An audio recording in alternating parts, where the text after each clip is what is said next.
8h-10h, François Heureux sur la première.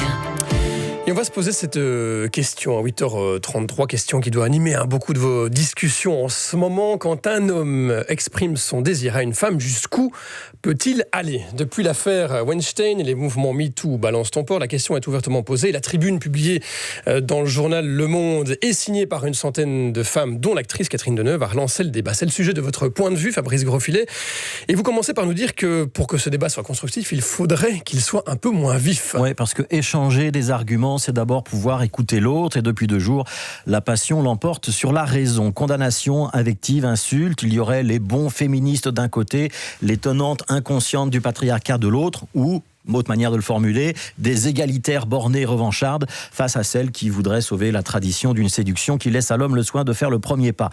Un bon débat, ça exige d'abord de ne pas tomber dans la caricature, et quand on voit ce qui s'est échangé sur les réseaux sociaux où on attaquait Catherine Deneuve sur son âge, ou quand des femmes entre elles s'accusaient de défendre la culture du viol, on voudrait d'abord que tout le monde se calme. Rappeler que la vie en société, c'est non seulement associer des hommes et des femmes, mais c'est aussi accepter que ces hommes et ces femmes n'ont pas tous la même opinion sur tout, et qu'au nom du féminisme, ce désaccord débouche sur un combat corps à corps, c'est quand même un drôle de drame. Ouais, le cœur du problème, Fabrice, ce sont les affaires de cœur. Que pouvons-nous faire pour exprimer notre désir à autrui ? Quels sont les gestes qu'un homme ou une femme peuvent poser pour se rapprocher de l'autre et le convaincre d'en faire autant ? La séduction, c'est une affaire de mouvement, d'attirance, de force de conviction, de communication, et on ne communique pas tous de la même manière. Vous êtes bien jolie, mademoiselle, c'est en apparence très différent de « Hey, t'es bonne, toi !» Et pourtant, ça veut quand même dire la même chose. La même phrase, elle peut être perçue comme flatteuse par certaines et dans certains contextes, et absolument déplacée par d'autres ou dans d'autres contextes. Alors moi, je vais le dire tout de suite, je suis un homme, et pourtant, j'ai été mal à l'aise avec la carte blanche co-signée par Catherine Deneuve. Je la trouvais inutilement agressive dans la forme, et je trouvais qu'elle mélangeait ce qui relève de la sphère intime et du comportement public. Pour moi, minimiser des gestes qui ne sont pas anodins, comme voler un baiser ou se frotter au corps d'un inconnu ou d'une inconnue dans le métro, ce sont des agressions sexuelles. Et quand il y a agression, il y a bien un prédateur d'un côté et une victime de l'autre. Mais c'est mon opinion. Et bien sûr, des amants peuvent prendre plaisir à être le dominant ou le dominé, mais cela dépasse le cadre du premier contact. Ça concerne leur chambre à coucher. Je ne suis donc pas d'accord avec Catherine Deneuve et les autres signataires, mais ça ne m'autorise pas à les traiter de salopes. Ouais, est-ce qu'on peut édicter, Fabrice, des règles claires sur ce qui est permis ou pas ? Alors c'est très compliqué, mais c'est peut-être pas tout à fait impossible. Dans nos 2 exemples, là, le baiser volé et le frotteur du métro, il y a un contact physique non consenti. Le corps de l'autre ne nous appartient pas. Respecter son intégrité, on apprend ça déjà aux enfants en maternelle. Imposer un contact physique quand l'autre ne le désire pas, c'est bien de la violence. Alors pour la parole, ça pourrait sembler plus compliqué. Pourtant, il y a aussi là peut-être une ligne de conduite qu'on pourrait fixer. C'est l'écoute. On peut proposer à une dame ou à un garçon d'aller boire un verre, lui demander son numéro de GSM, lui faire des compliments sur sa robe ou sur sa barbe. Il y a une différence entre le faire une fois et le faire tous les jours.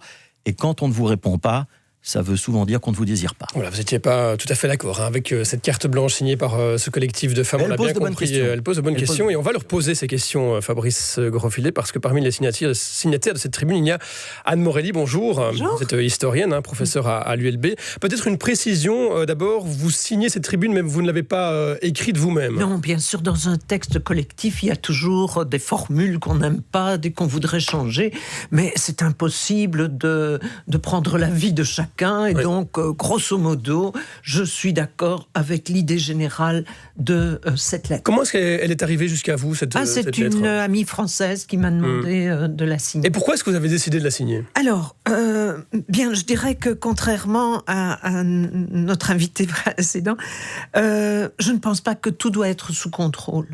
Je ne pense pas qu'il faut des lois pour organiser le moindre détail de notre vie. Je pense que alors ces lois, personne ne les respecte. Et je pense que nous devons lutter contre un prêt-à-penser et qui nous est imposé de plus en plus. Alors vous pouvez faire ça, mais pas ça. Donc attention, si vous dites telle parole, vous allez être dans telle catégorie. Alors moi je suis une féministe historique. dans le sens où, avec d'autres collègues comme Eliane Gubin, d'autres collègues de l'ULB, nous avons été celles qui ont fondé un groupe d'études féministes, une revue féministe. Depuis plus de 30 ans, je fais un cours qui donne une large place à justement la domination masculine, le patriarcat, etc. Ouais. Et c'est ce qui étonne d'ailleurs les gens qui vous connaissent et qui, quand ils ont lu les signataires, ont dit mais enfin, il y a Anne Morelli qui signe cette carte blanche. Justement. Qu'est-ce que vous leur répondez ? Parce que je pense que là, on a atteint un point de non-retour dans les recommandations qui sont faites à tous les instants pour notre vie privée. C'est un vrai délire. Les femmes sont présentées comme des pauvres biches effarouchées. Elles sont toujours les victimes. Mais nous sommes aussi séductrices. Nous sommes aussi dragueuses. Nous ondulons aussi parfois pour séduire. Et donc, je voudrais une réciprocité. Je voudrais continuer à pouvoir dire à un collègue ou à vous-même aujourd'hui que la chemise que vous portez ce matin vous va vraiment bien, ou à un autre que depuis qu'il a maigri de 15 kilos, il est vraiment beaucoup plus charmant. Je veux continuer à pouvoir dire ça. Et en réciprocité, le collègue peut évidemment dire ah ben vous êtes bien dans cette robe, tiens, cette coiffure vous va bien, tiens, ceci et ça. Ce sont non pas des manifestations de narcissiques pervers, mais ce sont les règles de la convivialité, de la vie en société, entre sexes et à l'intérieur d'un même sexe. Ça veut dire qu'il ne faut pas de loi, parce que c'est ce que vous disiez au début de votre intervention, il ne faut pas de loi pour dire où s'arrête la drague et où commence le harcèlement et le délit d'ordre sexuel. Exactement. Le viol est un délit, le viol est un crime, ça c'est évident et c'est très clair, c'est la première phrase de la lettre, le viol est un crime. Ça c'est évident. Mais pour le reste, si quelqu'un a dit une phrase qui semble trop audacieuse, si c'est une drague maladroite, mais où va-t-on si on va sanctionner tout ça ? Mais c'est peut-être aussi la répétition de ce genre de gestes, de paroles qui en a dérangé certaines et qui est aussi à l'origine de toutes ces révélations. Je pense qu'il y a certaines femmes qui tous les jours, dans les transports en commun par exemple, sont victimes de ce genre de gestes. Est-ce que vous ne cautionnez pas cette forme de domination en signant cette carte blanche ? Moi, je pense qu'il faut dire très clairement oui ou non.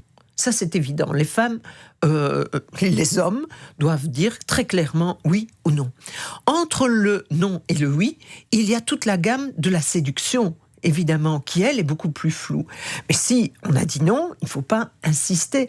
Mais je vais vous donner un tout petit exemple. Ce matin, je descends du train, il y a un monsieur charmant qui me fait un grand sourire, il me laisse passer devant lui parce que c'est un petit peu acrobatique en jupe de descente, et il me dit « Bonne journée, madame ». Est-ce que je dois le gifler ? Si on suit les folies de certains et de certaines, eh bien, il s'agit là d'une manifestation déplacée. Pourquoi est-ce que lui, homme, m'a fait passer devant ? C'est une galanterie d'une autre époque qui donc me considère comme un être inférieur. Alors, je ne pense pas que ce soit ça. Je pense que le libertinage, c'est un droit que nous avons acquis durement. Et aujourd'hui, on nous dit, il faudrait signer, il faudrait écrire, il faudrait mettre par écrit son accord si on a des relations sexuelles. Mais alors, ça s'appelle le mariage. Et le mariage, depuis 50 ans, je lutte contre lui parce que c'est une manifestation patriarcale. Anne Morelli, est-ce que vous avez déjà vécu le harcèlement en rue, dans le métro, à l'ULB peut-être ? Bien sûr, bien sûr. Je pourrais vous donner des tas d'exemples. Fenêtre ouverte et il y a un gamin qui entre sa main et qui passe en dessous de ma jupe. Je ne vais pas dire que j'ai trouvé ça agréable, mais enfin, je n'en ai pas eu un traumatisme éternel. Oui.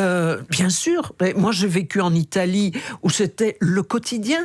Là, si personne ne m'avait pincé les fesses quand j'étais jeune, durant tout le trajet du métro, je me disais que j'étais mal nippée ce jour-là. Est-ce que c'est un texte, parce que c'est ce que vos opposantes et vos opposants disent aussi, un texte générationnel pour le dire clairement, de femmes blanches et aisées qui n'ont pas trop de problèmes dans la vie quotidienne avec les hommes ? Alors, moi, je ne crois pas que ce soit ça. Moi, je pense qu'il y a un retour du puritanisme aujourd'hui, sous forme religieuse religieuses ou non religieuses. Vous visez qui, ça, là, par exemple? Le puritanisme de ceux qui veulent réglementer les contacts entre les hommes et les femmes. Et les réactions que nous avons eues à cette lettre, il y a bien sûr les injures, vous êtes des traîtresses, etc.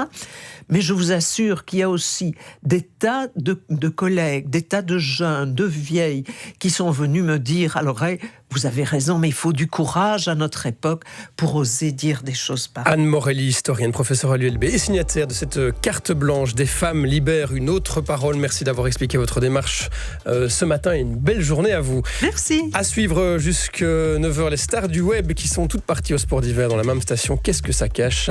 Ce sera votre actu du web à suivre dans quelques minutes. À tout de suite. 8h-10h, François Heureux sur la première. Scarlet Trio, c'est la TV, la ligne fixe et Internet pour seulement 39 € par mois. Attendez, 39 €? Mais en fait, pourquoi vous payez plus? Ah, vous pensez que les commentaires de votre mère sur Facebook seront moins gênants? Kikou, mon lapinou! Wesh, mon grand, je te kiffe! Eh ben non, alors arrêtez de payer trop et abonnez-vous vite sur scarlet.be. Allez ma petite dame, parce que c'est vous, je vous offre non pas un enjoliveur laser semi-automatique, non pas 2, mais 3. Non, le vrai bon